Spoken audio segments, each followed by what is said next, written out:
Nah, kita ke informasi berikutnya ya, Sabri dan juga pemirsa. Ini terkait dengan jalur khusus sepeda kan kalau di Jakarta sudah tersedia ya. Betul sekali. Di sejumlah kawasan seperti Sudirman Tamrin ini udah ada khusus untuk pesepeda. Tapi sayangnya sering banyak digunakan oleh pengendara motor. Iya, melanggar masuk ke jalur sepeda yang bukan seharusnya atau bukan peruntukannya.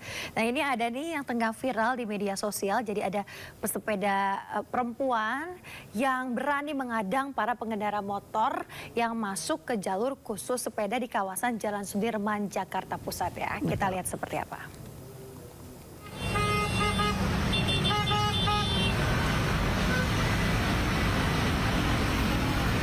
Inilah aksi seorang sepeda perempuan yang berani menghadang pengendara sepeda motor di jalur khusus sepeda. Sejumlah pengendara motor masuk ke jalur sepeda terpaksa berhenti. Anehnya para pengendara sepeda motor ini masuk ke jalur sepeda tidak dalam situasi darurat di saat jalur arteri yang di sampingnya dalam keadaan lancar. Akankah aksi pesepeda bentrok dengan pengendara bermotor akan terus berlangsung?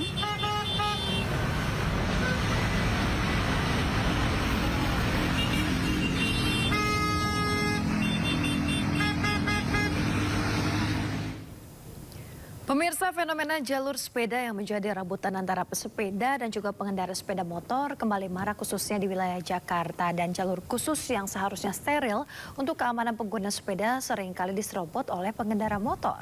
Ya, bahkan kendaraan roda 4 hingga memicu ketegangan dan konflik di jalan raya. Untuk mengetahui kondisi jalur sepeda yang berada di Sudirman, Jakarta Selatan, ada rekan Anissa Rizky dan juru kamera Eri Nugraha. Ya, selamat pagi Anissa, bagaimana kondisi jalur sepeda di sana? Apakah sudah steril atau masih digunakan oleh pengendara lain seperti motor? Ya, Yasmin, Sabrina dan juga pemirsa, kalau dilihat dari pantauan sejak pagi tadi, begitu di kawasan Tamrin hingga Sudirman, jalur sepeda yang berwarna hijau ini memang diperuntukkan untuk para pesepeda. Tentunya banyak pesepeda yang berlalu lalang, namun sayangnya pada pagi hari ini masih disalahfungsikan oleh para pengendara kendaraan bermotor roda 2 yang masih banyak melintas. Bahkan kalau sejak pagi tadi saya memantau, ini lebih banyak volume kendaraan dari roda 2 yang melintas di jalur sepeda dibandingkan para pesepeda yang melintas. Dan memang kalau kita perhatikan, tidak hanya para pengendara sepeda motor yang melintas, namun juga banyak para pedagang asongan begitu yang memarkirkan kendaraan roda 2 ini di kawasan Sudirman. Dan memang banyak sekali polisi yang bersiaga untuk menghimbau dan juga memberikan arahan bagi para pengendara kendaraan bermotor yang hendak melintas di kawasan jalur hijau ini, yang mana para pihak kepolisian ini tidak melakukan tilang secara langsung, namun memang mereka hanya memberikan himbauan. Yang kita tahu bahwasannya apabila para pengendara motor ini melawan begitu ya rambu-rambu lalu lintas, ini akan dikenai denda sebesar Rp500.000 atau kurungan penjara selama 2 bulan lamanya. Itu artinya memang bagi warga yang hendak menggunakan jalur sepeda ini untuk tetap mematuhi rambu-rambu lalu lintas, karena yang namanya jalur sepeda itu merupakan ruang bagi para pesepeda agar mereka tetap aman dan juga nyaman ketika melintas di kawasan jalan raya begitu. Hingga kini memang dari pihak kepolisian pun juga masih terus melakukan himbauan, namun mereka tidak menyetop atau memberikan tilang kepada para pengendara motor yang melintas di kawasan Sudirman hingga Tamrin. Dan kami pun juga terus memantau begitu Yasmin dan juga Sabrina, bahwasannya saat ini himbauan yang diberikan dari petugas kepolisian pun juga mengharapkan agar warga yang melintas baik itu pesepeda maupun dari kendaraan motor itu selalu menaati rambu-rambu lalu lintas dan juga menjaga keselamatan diri dan juga para pengguna jalan lainnya. Untuk sementara saya kembalikan kepada Jasmine dan juga Sabrina.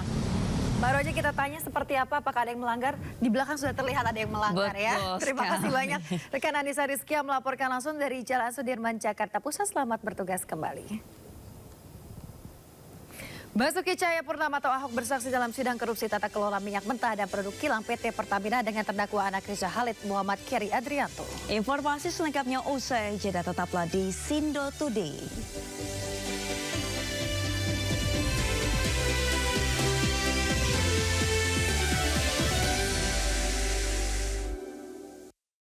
Pemirsa, jenazah Praka Muhammad Kori, anggota marinir korban longsor Cisarua telah dimakamkan di TPU Desa Kibang, Lampung Timur. Korban meninggalkan seorang istri dan satu anak yang masih berusia 2 tahun. Jalan Dharma Bakti yang ditempuhnya dapat menjadi suri tauladan bagi kita semuanya. Isak tangis keluarga mengiringi pemakaman anggota marinir Praka Muhammad Kori, salah satu korban longsor di Cisarua, Bandung Barat. Pemakaman dilakukan secara kedinasan di TPU dekat rumahnya di Desa Kibang, Lampung Timur. Korban meninggalkan seorang istri dan seorang anak berusia 2 tahun. Praka Muhammad Kori merupakan satu dari 23 anggota TNI yang tewas tertimpa tanah longsor saat latihan pengamanan perbatasan.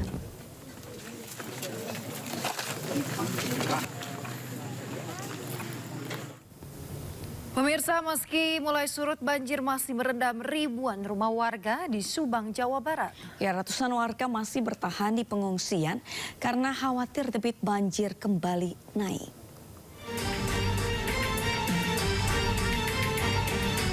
Meskipun sudah berangsur surut Selasa malam, banjir di Kabupaten Subang sendiri masih merendam lebih dari 2.000 rumah di 5 kecamatan. Yaitu Kecamatan Pamanukan, Blanakan, Pusaka Nagar, Legon Kulon, dan Sukasari. Ketinggian banjir kini tinggal 50 cm. Sementara di 2 kecamatan yaitu Ciasem dan Pusaka Jaya, banjir sudah surut sepenuhnya. Meski demikian, lebih dari 100 warga masih bertahan di pengungsian di bawah flyover Jalan Pantura Pamanukan. Warga belum bisa kembali ke rumah karena kediamannya belum bisa ditempati. Selain itu, mereka khawatir banjir kembali melanda permukiman mereka. Ya, alhamdulillah sedikit-sedikit. Mudah-mudahan malam bisa pulang. Ini udah malam berapa Bu? Malam kedua. Yang dibutuhkan apa sih Bu begitu? Hah? Yang dibutuhkan apa sih? Yang dibutuhkan alhamdulillah makanan penuh. Ya, makanan ringan, makanan nasi alhamdulillah penuh sampai malam. Penuh. Cuman yang dibutuhkan ini pempes, saya minta kayu putih buat selimut anak-anak. Kan di sini banyak anak-anak, kasihan pada kedinginan kalau tidur. Ya, mudah-mudahan mah cepat pulang ke rumah aja, Pak lah, doain supaya ntar malam jangan hujan lagi. Para pengungsi berharap bantuan selimut hingga minyak kayu putih agar bisa menghangatkan udara dingin di bawah flyover. Sementara itu kebutuhan makanan sudah terpenuhi. Dari Subang, Jawa Barat, Yudi Heriawan Juanda, iNews melaporkan.